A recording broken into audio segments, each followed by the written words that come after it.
各位朋友，有粉丝问我说：浩哥，你现在为什么说馆长现在成了一个现象级的这么一个人物了？中国的这几乎所有的这些网络大咖都提过馆长，是吧？基本上都是夸赞的。可是呢，这么金灿荣教授怎么一句也没提过馆长呢？你给我们说说到底是咋回事啊？实话实说啊，这恐怕这个金教授对馆长的这种感觉不会太好。为什么呢？因为这个馆长有可能是这个狙击了金灿荣的这个武统时间表了。为什么呢？因为金教授一直说呀，这个武统是有一个时间表的，连美国都认证了。这个时间表是在什么时候呢？2027年大家都知道吧？我的老粉丝都知道吧？我在若干年之前我就预言了，我说2023年武统时间那个窗口将会打开。你看我预言是那是比较准确的。你看22年俄乌战争爆发，23年那不就是武统的一个时间窗口吗？是吧？既然那个23年时间窗口已经打开了，那个窗口会持续多长时间呢？对吧？所以金教授说27年最晚了27年。我们听听金教授是怎么说的。最后其中谈起一个台湾问题截止到今天呢，其实我们党中央从来没有宣布时间表，但是呢，现在美国人他们比较多的人预测我们有很大的概率27年解决。这个美国现在说的特别多他的依据这么几个。第一个呢，他们就认为那个我们内部已经发通知了第二个呢，就是他一些事实依据，他就认为中国现在做了很多准备比较典型的就是中国的那个物资储备。我们中国呢，大概有20%的那个化学元素周期表上的元素是没有的。结果中情局现在发现，几乎所有的重要资源，中国的储备都超过了20年。他说这就是准备世界大战的，因为商业储备准备个半年就够了嘛，对吧？因为储备是非常花钱的，这不是要世界大战了嘛，对吧？另外呢，就是他们美国研究中国的那个政策比中国人还细致，是吧？我们开完比如三中全会，美国人特别认真研究我们20届三中全会是不是提出一个词，我们自己都没注意叫战略备份所有的战略产业都在内地得有个备份，这也是世界大战的一个准备对不对？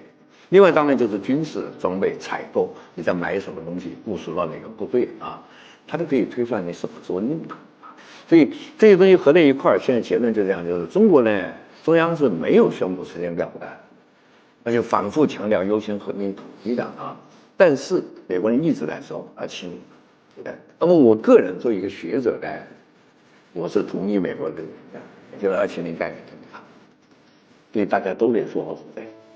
27年那个地动山摇就来了，是吧？祖国解放战争最后一战开始，但问题肯定是武力解决，但这个武力有可能就比较轻松，就是封锁封锁2礼拜，他没吃的没喝的，有可能这个这样但也有可能打，但是它是叫非和平手段解决。各位，你们说金教授他能高兴吗？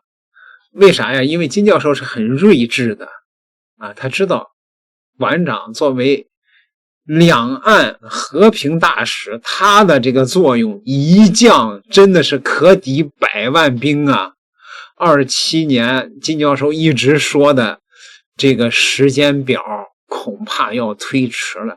你们说你凭什么说要推迟了？我给大伙算个账28年赖清德民进党得让馆长蓝白结合给弄下去吧，弄下去以后是不是和平统一就有了一个条件了呀？27年和28年有馆长的这个因素在，你想想推迟1年，在这个中国政府看来，28年也正好是这个川普的这个选举年，到时候川普是这个搞这个美国独裁的国王啊，还是川普下台啊？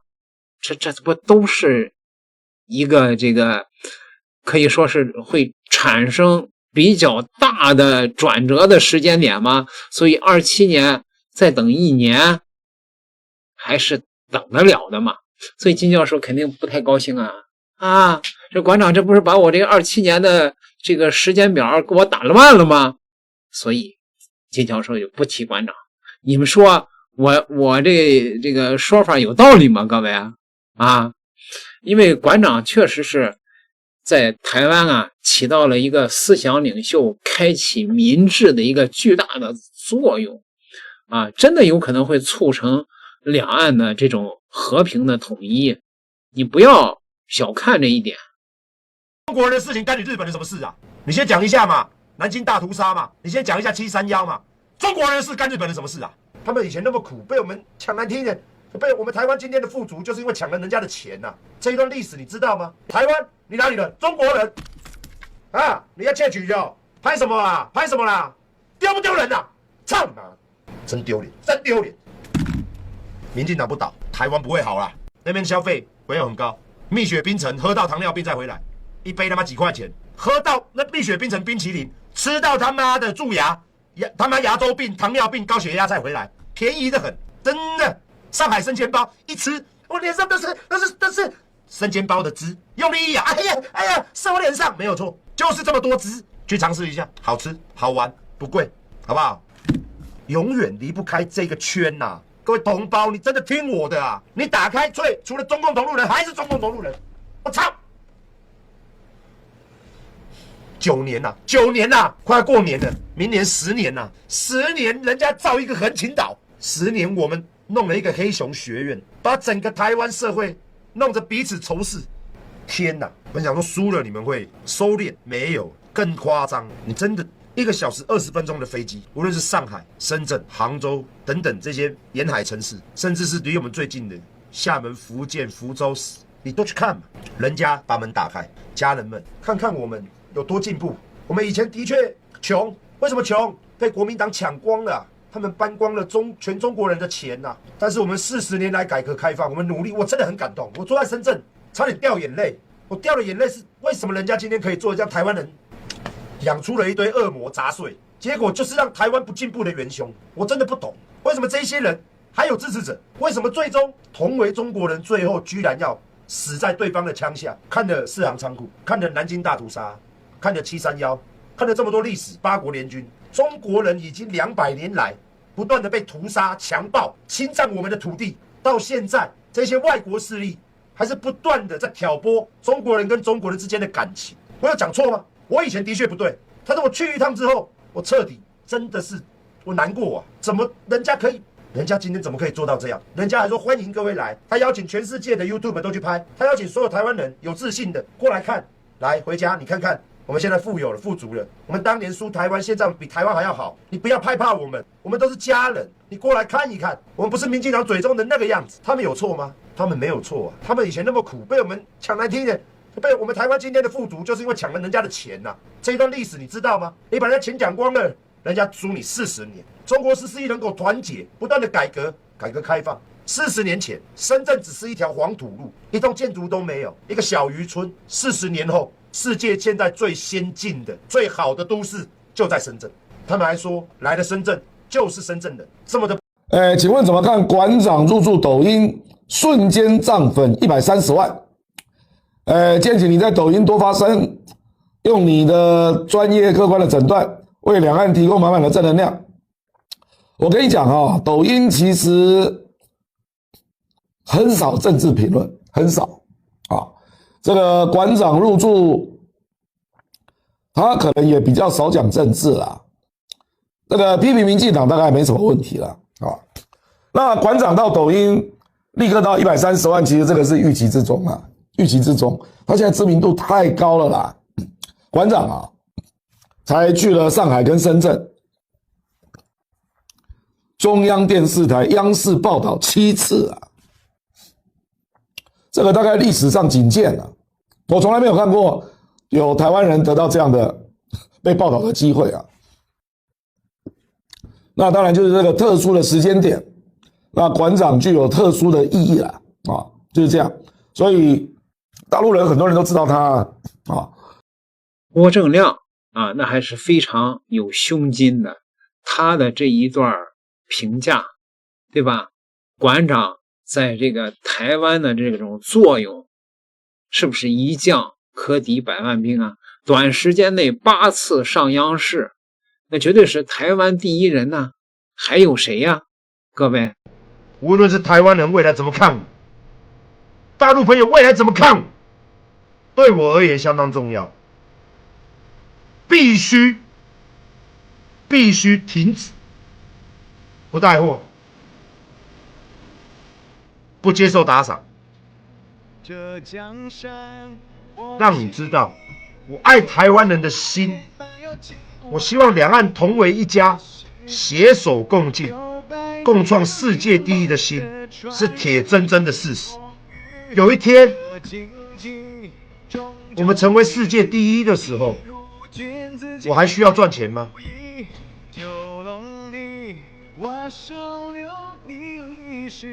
我还怕没钱赚，没有干掉民进党之前，